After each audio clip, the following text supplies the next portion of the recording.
Ali said, I will never erase it. He was a noble companion. I will never erase Muhammad, the messenger of Allah. So the Prophet ﷺ said to Ali, then show me its place and I'll strike it myself. And the Prophet ﷺ struck it himself. Why did the Prophet say, show me its place? Everyone should know this. You couldn't read. Now, so after this argument, of course they couldn't argue with that. If the Prophet had struck it from his name, then what is the problem with Ali striking that particular affair from his name? So he says, Ya Ikhwan, Abdullah ibn Abbas said, so am I finished with that? And they said, yes, you are finished. So he says, so I am finished with those arguments. And they said, yes, you are finished with those arguments.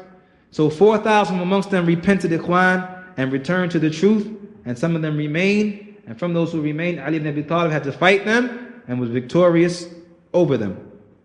As regards to this particular affair, Ikhwan, the noble scholar Wahab ibn Munabbih, he said about the Khawaarij, Ikhwan, Wallah, he said, by Allah, the Khawaarij were never a united body, except that Allah split them up into their worst condition. Nor has any one of them opened his mouth except that Allah smote him on his neck, and never has the Ummah united under a man from the Khawaarij. That is a sign from Allah subhanahu wa ta'ala, Ikhwan, that we can look in the history of Islam, and there has never been a leader of the believers who was from the Khawaarij. This is a sign from the signs of Allah subhanahu wa ta'ala, Ikhwan. And if Allah would have given the Khawaarij authority, then the world would have certainly been corrupted, and the roads would have been closed. Thus the pilgrimage, Hajj, would cease. Now some of the scholars have brought some benefit from this particular statement, Ikhwan, that it seems that the Khawaarij have always used the highways and the roads and the means of transportation as places of attack. Why, Ikhwan? Does anybody have any idea why? Nowadays they use airplanes. Nowadays they attack buses and other affairs, boats or whatever it may be of travel. What is it, Ikhwan, about these means that cause the Khawaarij to do so? In the past they used to cut off the paths and the caravans, cut off the passageways, stopping people from even making Hajj and Umrah to Mecca and Medina. So some of the leaders used to have to send out troops and forces to fight the Khawaarij along the highways, to keep the people from making Hajj and Umrah. What is it about highways and passageways and the likes of these particular matters that so attract the Khawaarij, Ikhwan? Why?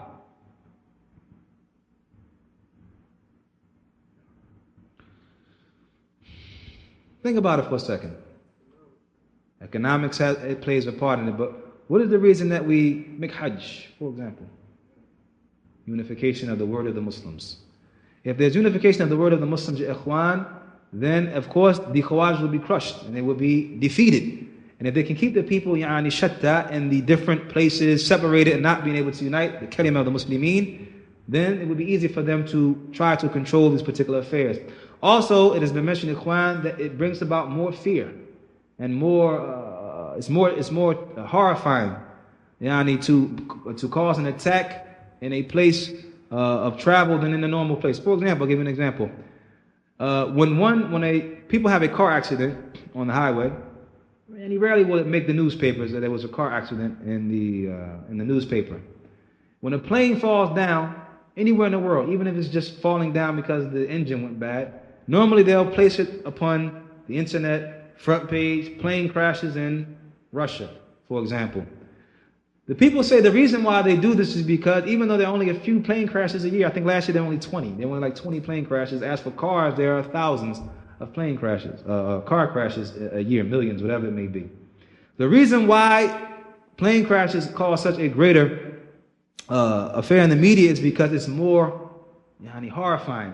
To think that a plane fell from the sky, it's more horrifying for a person. It feeds more to the phobia of the people. So the Khawaarij take advantage, Ikhwan, of the phobia of the people, hence the word terror. Hence the word terror itself, Ikhwan, that they want to cause the people fearful, to keep them from traveling, to keep them from moving about in the earth, and again, to corrupt the kalima of the Muslimin. And then he says, Ikhwan, that the roads would have been closed and the pilgrimage of Hajj would cease. Then what was once Islam would end up Jahiliyyah, because now there's no communication amongst the people. There's no everything is divided and separated. So therefore everything is going to go back to its original affair, the days of Jahiliyyah, to the extent that the people would wind up beseeching the mountaintops. What else are the people going to do now? They have to beseech the mountaintops as they did in the times of Jahiliyyah, because of the fear of living in the cities, because of the fear of haraj, of murder, and death and dying and being killed in the cities. Because of that, they would have to flee from the cities, ikhwan, and go to the mountain ways and the likes of this. As the Prophet ﷺ said, that the people would have to flee with their religion. And at the time, there would be a rise more than 10 or 20 men, where they would not be among them except he would claim to be the ruler. So now everybody's got a group, and everybody now is claimed to have a leader. Division amongst the people all over the earth, ikhwan, because of this cutting off of the roads and the unification of the Muslims. Each one of them would possess 10,000 fighting men, fighting each other and attesting to one another's disbelief. A believing man will become fearful for himself, his religion, blood, family, and his money, not knowing where he will be or with whom he will be.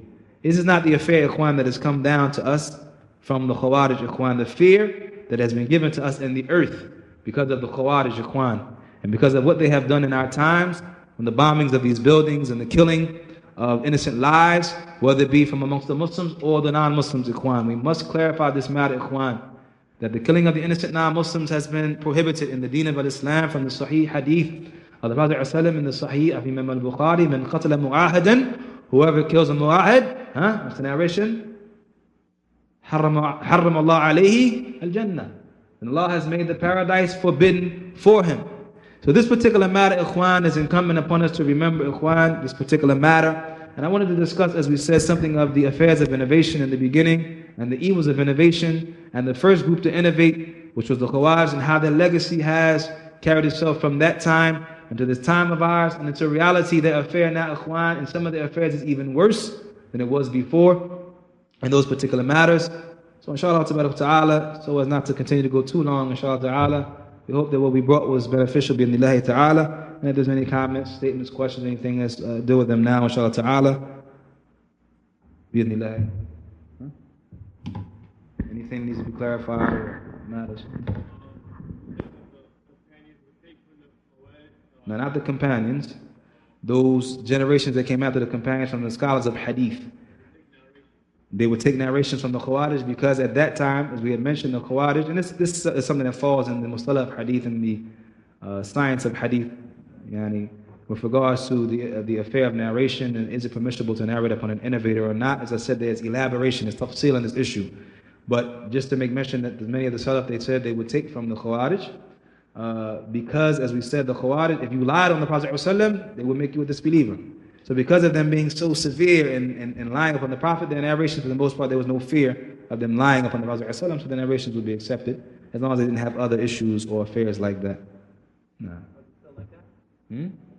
No, we mentioned that in these times, that's what I was saying, there was the difference between this time and that time.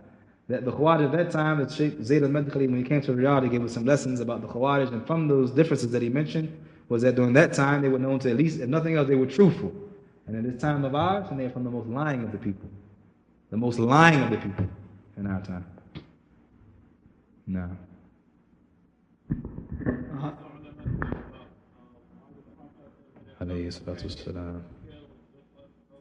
He said that perhaps he is from those who praise. He establishes the salah. So just based upon that, in another narration, the Prophet ﷺ said, Ya ikhwan, al-ahadu baynana wa baynahum as-salah. That the contract between us and them is the prayer. فَمَنْ تَرَكَهَا فَقَدْ كَفَرَ. And listen to this. The Prophet ﷺ said, what is between us and them? The scholars say that the explanation of us and them meaning the munafiqeen. I mean, as long as they pray, then their blood is safe. Even though they were known to be munafiqeen, some of them, to the Prophet ﷺ.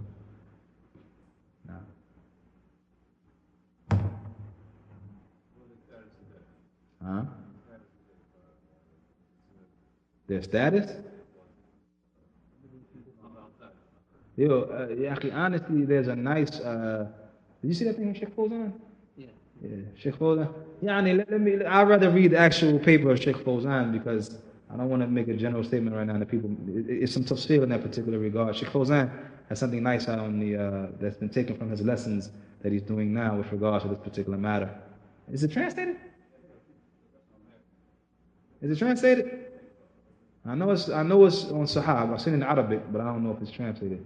At any rate, we'll make sure it's translated. We'll read it to the people directly. Kashif can read it to the people here or whatever. Also, Sheikh Uthaymeen also has some kalam in his Fatawa.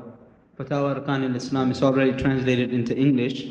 He has some kalam in it regarding the Islam or the kufr of the Khawaarij. The issue has some elaboration. That's some elaboration, inshallah.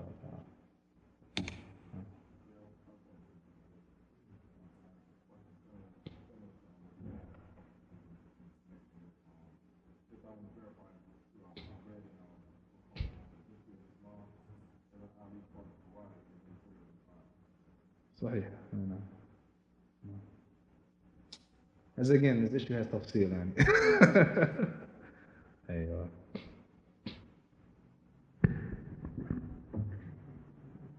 That's it.